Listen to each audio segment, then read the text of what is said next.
नमस्कार दोस्तों, स्वागत है आप सभी का हमारे YouTube channel crack the competition में। आज के इस वीडियो लेक्चर में हम जीके का एक महत्वपूर्ण प्रैक्टिस सेट आपके साथ डिस्कस करेंगे। इससे पहले हम जीके की प्रैक्टिस सेट की लगातार सीरीज़ आपके लिए बना रहे हैं, जो कि आपके आने वाले एग्जाम्स के लिए काफ़ी इंपॉर्टेंट हैं। इसलिए आप उन वीडियोज़ को भी देख लीजिए। सभी क्वेश्चंस आपको हिंदी और इंग्लिश दोनों लैंग्वेज में अपीयर होंगे और इनकी PDF के लिए हमारे टेलीग्राम ग्रुप को ज्वाइन कर सकते हैं। टेलीग्राम ग्रुप का लिंक डिस्क्रिप्शन बॉक्स में दिया हुआ है। दोस्तों शुरू करते हैं आज का पहला प्रश्न। पहला प्रश्न है, who is known as Haryana hurricane. तो हरियाणा हरिकेन के नाम से किसे जाना जाता है? तो ये उपनाम है किसी एक सेलिब्रिटी का। तो दोस्तों काफ़ी इंपॉर्टेंट क्वेश्चन है। ऐसे क्वेश्चन हमारे SSC GD और MTS के एग्जाम्स में पूछे जाते हैं। तो इसका राइट आंसर है option number A, Kapil Dev, पूर्व भारतीय कप्तान और जिनकी कप्तानी में भारत ने 1983 में पहला विश्व कप जीता था। ठीक है, तो भारत ने पहला विश्व कप कब जीता था दोस्तों? 1983 में जीता था। उसमें कप्तान कौन थे? कपिल देव थे और इन्हें हरियाणा हरिकेन के नाम से जाना जाता है। इतनी बात ध्यान रखेंगे। नेक्स्ट क्वेश्चन है, who led the civil disobedience movement in India. Bharat में जो सविनय अवज्ञा आंदोलन या नागरिक अवज्ञा आंदोलन जिसको हम कहते हैं, उसका नेतृत्व किसने किया था? तो सबसे पहले डेट याद रख लीजिए दोस्तों, 12 मार्च 1930 को दांडी से महात्मा गांधी ने दांडी मार्च निकाला था और नमक कानून तोड़ा था। तो इसी को सिविल डिसओबीडियंस मूवमेंट कहा जाता है और इसकी अगुवाई की थी option number B, Mahatma Gandhi ने। इसकी डेट आप याद रख लीजिए, 12 मार्च 1930। नेक्स्ट,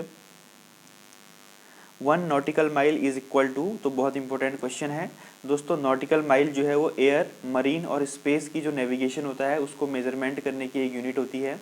ठीक है, जब भी हम पानी के जहाज में जाते हैं, शिप में जाते हैं, तो उसकी दूरी को नॉटिकल माइल में काउंट किया जाता है। ठीक, तो एक नॉटिकल माइल किसके बराबर होता है दोस्तों?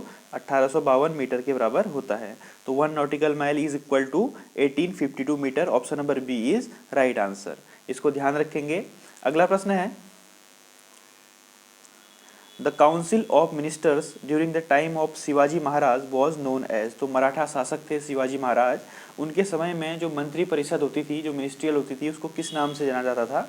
तो दोस्तों इसका बहुत इंपॉर्टेंट क्वेश्चन है और ये काफ़ी बार हमारे एग्जाम्स में पूछा जा चुका है कि शिवाजी महाराज के समय पे जो काउंसिल ऑफ मिनिस्टर थी उसको किस नाम से जाना जाता था। ठीक, तो इसका राइट आंसर है ऑप्शन नंबर सी, अष्ट प्रधान के नाम से जाना जाता था। तो उसमें 8 लोग होते थे जिन्हें अष्ट प्रधान के नाम से जाना जाता था और उनके जो डिपार्टमेंट होते थे वह अलग अलग होते थे। ठीक, तो ऑप्शन नंबर सी इसका राइट आंसर है। अगला प्रश्न, what is the historical name of city of Guwahati. तो असम का शहर है गुवाहाटी, उसका हिस्टोरिकल नाम क्या था? यानी कि एंशिएंट इंडिया में, हिस्ट्री में जो उसका नाम मिलता है वो क्या था?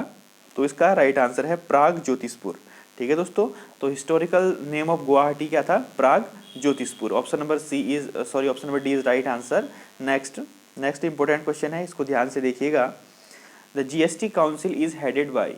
तो GST यानी कि गुड्स एंड सर्विसेज टैक्स, इसकी अध्यक्षता कौन करते हैं? तो GST परिषद की अध्यक्षता करते हैं दोस्तों यूनियन फाइनेंस मिनिस्टर।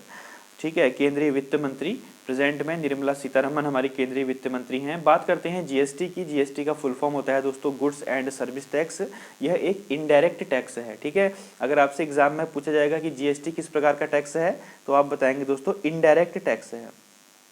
इसमें 5 स्लैब होते हैं, 0%, 5%, 12%, 18% और 28%। तो कितने स्लैब हैं? 5 स्लैब हैं। ठीक, इन स्लैबों में GST लगता है दोस्तों।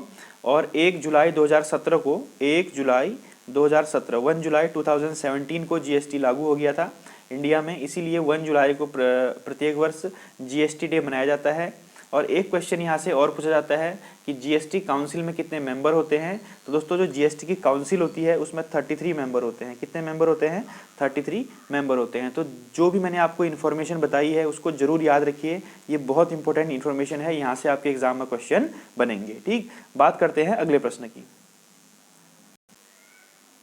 अगला प्रश्न है दोस्तों, GST is not applicable on which of the following goods और सर्विस। तो इनमें से कौन सी ऐसी सेवाएं हैं या कौन सी ऐसी वस्तु है जिन पर GST लागू नहीं होती है? तो दोस्तों प्रेजेंट में इंडिया में 2 ऐसे मेजर क्षेत्र हैं या 2 ऐसे मेजर चीज़ें हैं जिनमें GST नहीं लगता है। एक तो है अल्कोहल और दूसरा है दोस्तों पेट्रोलियम। ठीक है, दो मेजर चीज़ें हैं, मैं मेजर चीज़ों की बात कर रहा हूँ, और भी बहुत सारी हैं जिनमें नहीं लगता है, लेकिन इनसे मेजर इनकम के सोर्स हैं अल्कोहल और पेट्रोलियम। इन पर इंडिया में जीएसटी लागू नहीं है।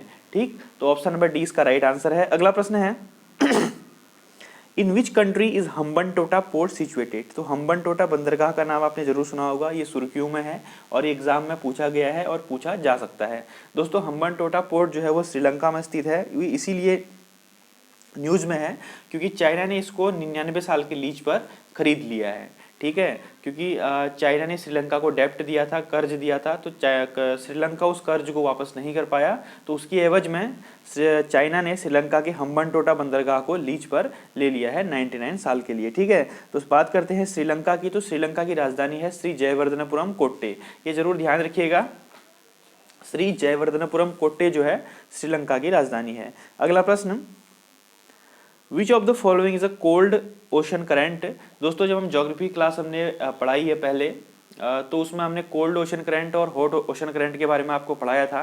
तो इनमें से कौन सी ये कोल्ड ओशन करंट है, यानी कि ठंडी महासागरीय धारा है, तो इसका राइट आंसर है लैब्राडोर धारा। लैब्राडोर धारा आपको याद होगा, ये नॉर्थ अटलांटिक ओशन में पाई जाती है, वह एक प्रकार की कोल्ड ओशन करंट है। तो इसका आंसर है ऑप्शन नंबर सी। ये इंपॉर्टेंट क्वेश्चन है, ये सीआईएसएफ और हेड कांस्टेबल के एग्जाम में पूछा जा सकता है। ठीक है, और इसमें बंदे गलत करके आते हैं, तो इसको ध्यान रखिएगा। Option number C Labrador stream is a cold stream current. Next which of the following Indian island lies in Bay of Bengal. तो कौन सा भारतीय द्वीप बंगाल की खाड़ी में स्थित है, तो इसका राइट आंसर है दोस्तों option number A Andaman and Nicobar island, जो कि भारत का एक यूनियन टेरिटरी है। यह 572 द्वीपों से मिलकर बना है। अंडमान एंड निकोबार जो ग्रुप ऑफ आइलैंड है, इसमें 572 छोटे छोटे आइलैंड हैं। ठीक, और यहाँ की कैपिटल है पोर्ट ब्लेयर, कैपिटल ध्यान रखिएगा पोर्ट ब्लेयर है। और यहाँ के जो लेफ्टिनेंट गवर्नर हैं, उपराज्यपाल होते हैं यूनियन टेरिटरी में, आप सभी को पता होगा, वो है admiral DK. Joshi, admiral Devendra Kumar Joshi जो है यहाँ के लेफ्टिनेंट गवर्नर हैं। ये बात ध्यान रखिए दोस्तों, अंडमान निकोबार बे ऑफ बंगाल में स्थित है, कंफ्यूज मत होइएगा एग्जाम में। अगला प्रश्न 1 degree latitude is equal to how many kilometre. तो 1 डिग्री अक्षांश लगभग कितने किलोमीटर के बराबर होता है। ये क्वेश्चन मैं आपको रिपीटेडली कई बार बता चुका हूँ और हर साल एग्जाम में पूछा जाता है, इसको ध्यान रखेंगे। जो 1 डिग्री अक्षांश होता है दोस्तों, वो 111 किलोमीटर के बराबर होता है। So 1 degree latitude is equal to 111 kilometre. Okay, option number 1 is right answer. Next 2 question हम पॉलिटी के लेंगे, क्योंकि पॉलिटी से भी हमारे एग्जाम में क्वेश्चन पूछे जाते हैं। Which article of the Constitution of India states that no citizen can be discriminated against on the basis of religion, race, caste, sex and place of birth।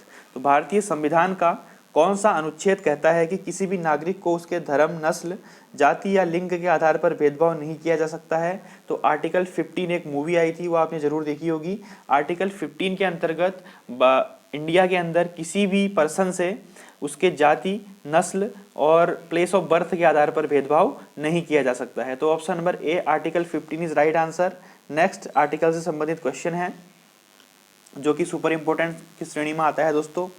Which article of the Constitution of India states the directive principle of state policy on promotion of international peace and security.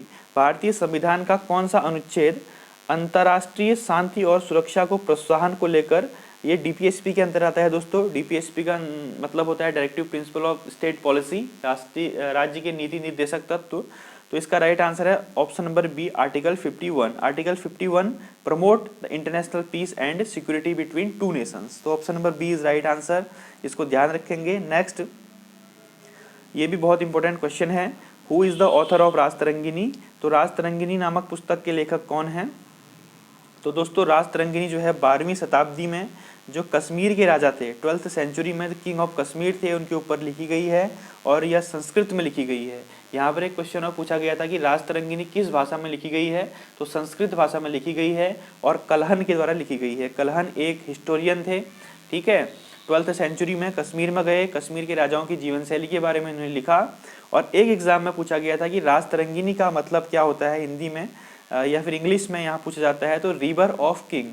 ठीक है, river of king यानी राजाओं की नदी। राजतरंगिनी का अर्थ क्या होता है, राजाओं की नदी।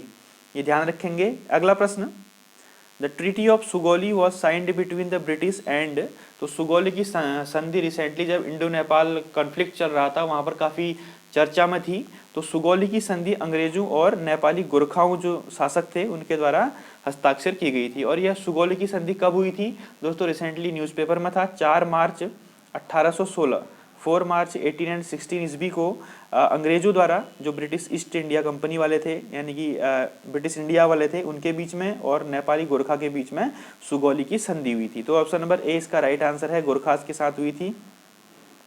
दोस्तों ये थी हमारी आज की वीडियो। अगर आपको वीडियो अच्छी लगी हो, क्वेश्चन आपको समझ में आए हों तो प्लीज़ वीडियो को लाइक कर दीजिए, शेयर कर दीजिए और जिन लोगों ने चैनल सब्सक्राइब नहीं किया है सब्सक्राइब कर दीजिए और बेल आइकन जरूर दबाइए। थैंक यू फ्रेंड्स, जय हिंद, जय भारत।